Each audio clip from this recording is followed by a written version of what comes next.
La historia comienza con una familia aparentemente común, los Yamano. Kenji Yamano, un hombre serio, ingeniero civil, se mudó junto con su esposa, Aiko, y su hija pequeña, Yui, de 6 años, a una vieja casa tradicional japonesa ubicada en Sonezaki, una zona residencial tranquila al norte de Osaka. La casa les fue vendida a bajo costo por una agencia que nunca explicó del todo el porqué de su bajo precio. Pero Kenji, racional y escéptico, no preguntó demasiado. Solo le interesaba el tamaño, la ubicación y el hecho de que, por fin, podrían dejar el pequeño apartamento donde vivían. Desde el primer día, Yui comenzó a decir que en la casa alguien la observaba. Aiko, con sensibilidad más aguda que su esposo, no pudo evitar sentirse intranquila. El diseño de la casa tenía elementos típicos japoneses, puertas corredizas de papel, pisos de tatami, un altillo de madera oscura y una habitación trasera que daba al pequeño jardín seco. Esa habitación parecía más fría que el resto del lugar, incluso en verano. Los primeros meses fueron tranquilos. Pero pronto, los ruidos comenzaron. Golpes secos por la noche. Portazos suaves sin viento. Kenji pensó que podría ser la madera dilatándose o algún animal pequeño. Pero una madrugada, a las 3:12 de la mañana, Aiko se despertó con un susurro leve, como si alguien murmurara su nombre. Juró que la voz provenía del altillo. Subió, pero no encontró nada. Yui comenzó a hablar de una mujer del cabello largo que camina por las paredes. Aiko creyó que era producto de la imaginación infantil. Pero los dibujos de la niña eran perturbadores, figuras oscuras de cuerpos alargados, con cabezas inclinadas en ángulos imposibles, sin ojos. Solo bocas abiertas y garras afiladas. Una noche, mientras Kenji trabajaba tarde, Aiko escuchó pasos en la habitación del altillo. Pensando que podría ser un intruso, subió armada con un palo de escoba. No había nadie. Pero en el rincón más alejado encontró algo que nunca habían visto, un amuleto o fuda pegado en la madera, cubierto de polvo. Era un talismán sintoísta de sellado. Lo arrancó sin saber su función, y desde entonces, todo empeoró. En las siguientes semanas, comenzaron a encontrarse cabellos largos en el arroz cocido. El espejo del baño mostraba reflejos que no correspondían. Una vez, Aiko se vio a sí misma pero con los ojos completamente negros, y detrás, la figura de una mujer blanca, sin rostro. Kenji aún se negaba a aceptar lo paranormal. Pero en enero de 2009, vivió algo que lo quebró. Una madrugada, bajó a beber agua. La casa estaba en completo silencio. Pero al encender la luz de la cocina, vio una figura parada junto al fregadero. Una mujer, de cabello negro, largo hasta el suelo, vestida con un kimono raído. Kenji parpadeó y la figura desapareció. Esa noche no volvió a dormir. Por la mañana, fingió ante Aiko que había sido un mal sueño. Pero los sucesos ya no se podían negar. Una noche, encontraron la cama de Yui cubierta con tierra y piedras pequeñas, como si alguien hubiera traído tierra de un cementerio.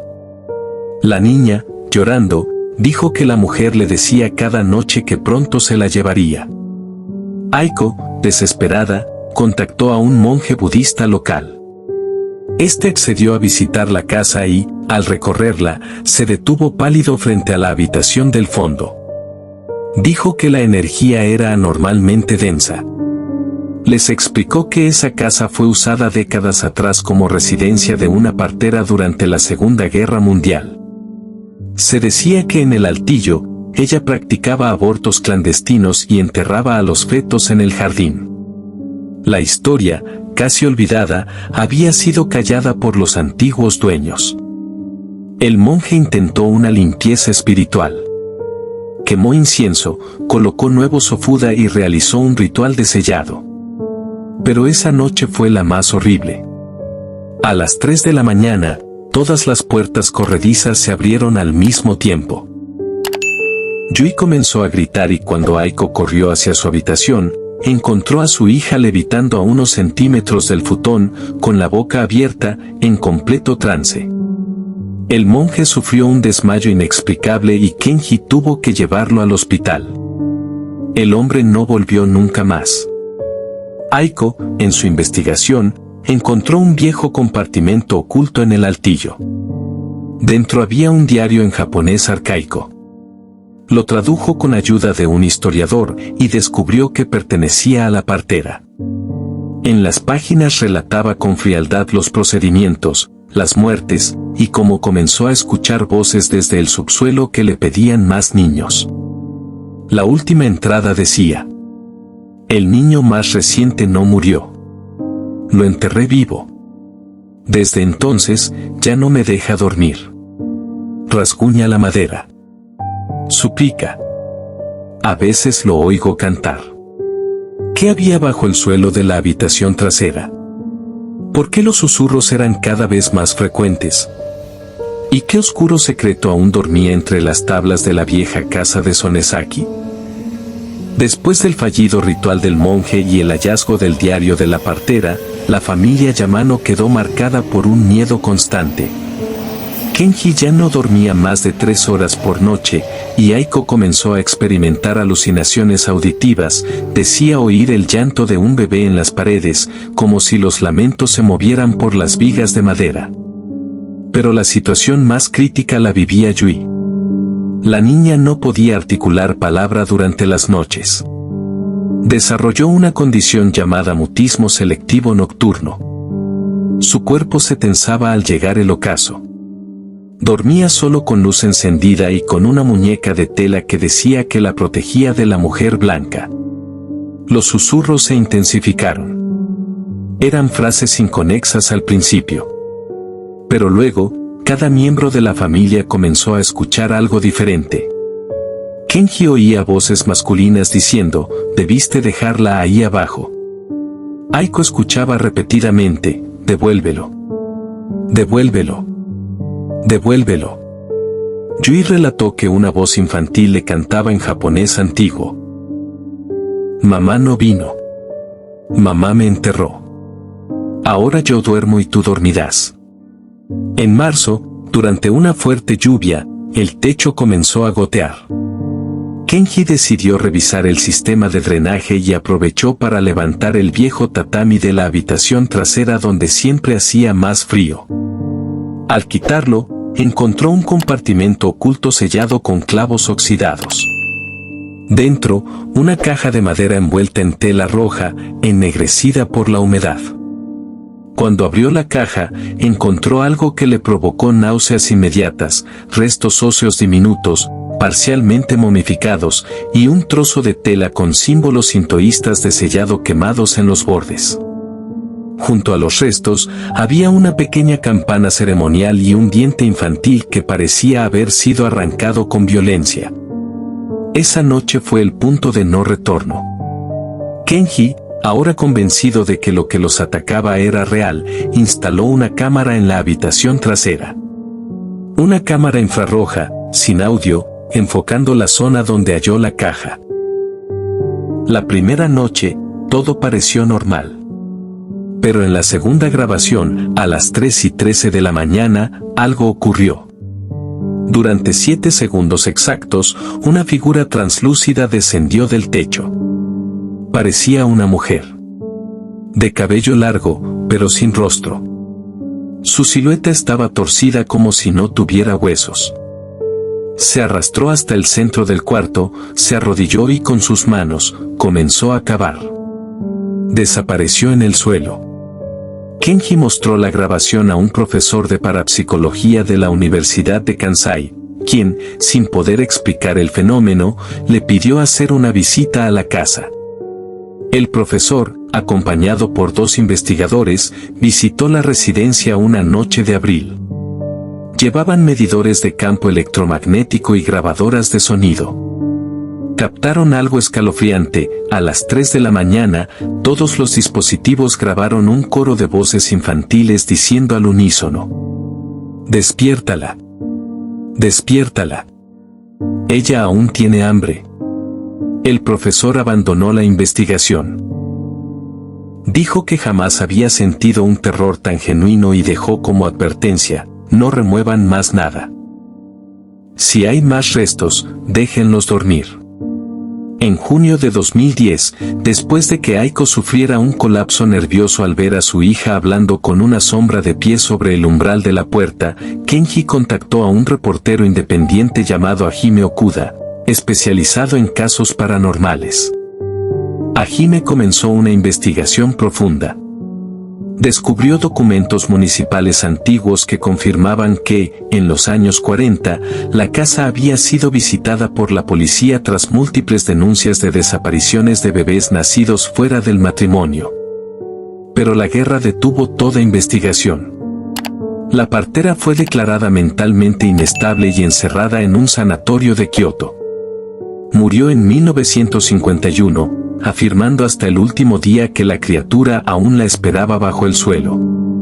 El periodista publicó un artículo en un medio digital bajo el título: La casa que no deja de susurrar, secretos de la partera de Sonesaki.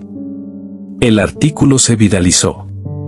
La familia comenzó a recibir amenazas, burlas y atención indeseada. En agosto de 2010, Aiko ya no aguantaba más. Tomó a Yui y se mudó temporalmente con sus padres. Kenji se quedó solo en la casa.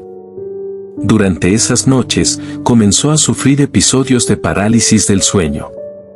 Despertaba inmóvil, viendo cómo la mujer sin rostro se sentaba sobre su pecho y con sus dedos lo cosía al colchón. Una noche despertó con marcas reales en la piel, como pequeñas puntadas. En su desesperación, Kenji hizo lo impensable, contrató a un equipo privado de exorcistas y comenzó una excavación en el jardín trasero. Lo que encontró fue horroroso. A unos 60 cm de profundidad, hallaron múltiples restos de huesos infantiles. Fueron reportados a las autoridades, quienes intervinieron finalmente. La casa fue acordonada como escena de crimen histórico. Un informe forense confirmó que al menos 11 cuerpos fueron enterrados en el lugar, la mayoría en edad fetal o neonatal. Los restos tenían evidencia de trauma perimortem. Pero lo peor fue lo que encontraron en el último hoyo. Una caja de piedra sellada con plomo y una figura tallada en su superficie. Al abrirla, había un muñeco de paja, un inibarashi, envuelto con cabello humano, dientes, uñas y un pergamino en el que estaba escrito en kanji: alimentada, silenciada, encerrada, no despertarla jamás. Desde ese momento, los susurros no solo volvieron, sino que se trasladaron con Kenji. A finales de 2011, la casa fue declarada inhabitable. Fue demolida por orden del municipio. Pero los trabajadores reportaron ver sombras en los andamios y 3 renunciaron tras soñar durante una semana con la misma frase: sigue aquí. Él también se ha ido, pero yo no. Kenji Yamano desapareció en abril de 2012. Su coche fue encontrado vacío frente a un río en Shiga. Nunca se halló su cuerpo. Aiko y Yui viven actualmente en Hokkaido bajo otros nombres. La niña, ahora adolescente, aún no recuerda del todo aquellos años, pero afirma tener un sueño recurrente. Estoy en una casa vacía. Escucho que alguien rasguña la madera. Y me llama por mi nombre. Caso documentado por Hajime Okuda, Osaka, 2010 a 2012. Declarado como incidente cerrado con fenómeno inexplicable por la policía local. Si te ha gustado este video, agradecería mucho te suscribas a este canal. Des like y compartas este video, así me ayudarás a seguir. De antemano, muchas gracias por tu apoyo.